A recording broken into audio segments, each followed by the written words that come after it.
CISF sub inspector की post छोड़ने के बाद मेरे पास दो ऑप्शंस थे। एक तो ये था कि मैं एमबीए करूं या फिर कॉर्पोरेट जॉब करूं, लेकिन इन दोनों ऑप्शंस में से एक भी ऑप्शंस मैंने चूज नहीं किया। Despite having scored good in MBA CET, I decided to pursue post graduation diploma in advertising from rather mediocre college. लेकिन फिर मैंने यहाँ एडमिशन लिया क्योंकि there were no exams in this institution. You just had to take presentations and you were graded basis that, so I was impressed by that a lot. And another reason for taking admission into this college was that कि ये एक women majority class था, एक women majority college था जहां पर लड़कियों की संख्या लड़कों से ज्यादा थी। तो फाइनल एडमिशन लिस्ट में जब मैंने देखा कि लड़कियां लड़कों से यहाँ ज्यादा है, तो मैंने कहा वाह भाई ये तो बढ़िया ही होगा, मेरे लिए तो अच्छा ही मौका है ये फीमेल साइकोलॉजी समझने का। कुछ देर के लिए मैं अपने अंदर का जो गुंडा आदमी है उसे सुला देता हूँ और फिर से let's give a try and understand how the female brain functions. क्योंकि मेरा जो पुराना एक्सपीरियंस था ग्रेजुएशन में या फिर कई दूसरी जगहों पर, उसमें मैं शायद गलत हो सकता था, लेकिन मैं गलत नहीं था। मुझे सेम ही एक्सपीरियंस मिला इस बार भी। Same passive aggression, same narcissism,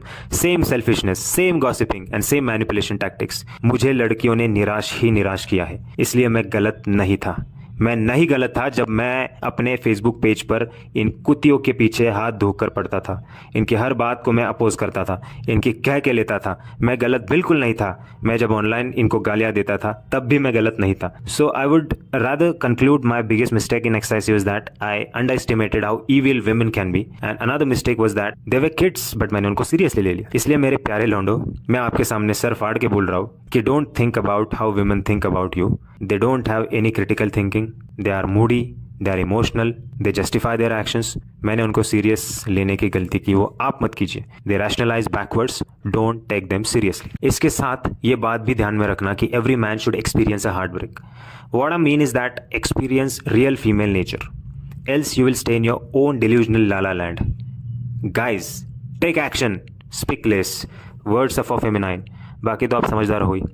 Anyways, talking about this course, the course was such a big defeat for me. This college was a place where I was defeated, lost my mind, lost my unbreakable frame, and the confidence too. These women brought out worst in me. There exist some people who bring out the worst in you. I was already going through the worst phase as I couldn't make the presentation successful, wasn't doing good in class interactions and group projects, and usually I am someone who dominates wherever I go. And this classic defeat happened first time in my life. I was so disappointed that I couldn't dominate this place. This place really taught me how spiteful and vindictive people could be. But now a lot of time has passed, and now these spineless fussies from my college are roaming street to street to fix their miserable lives. Actually, streets are where they belong. इस बात पर जरा गौर करो भाइयों. See it yourself. We men built this system for them so that they could live comfortably, and now see, they have become threat to us. So the very important question comes to our mind, that should be, should women be allowed to vote? Should women be allowed to voice their opinion? Should women with no accountability and knowledge about the consequences of their actions be allowed to enter in the parliament? Should women be allowed to sit in the educational institutions? बताइए जरा, इसका सोच समझ के जवाब दीजिए।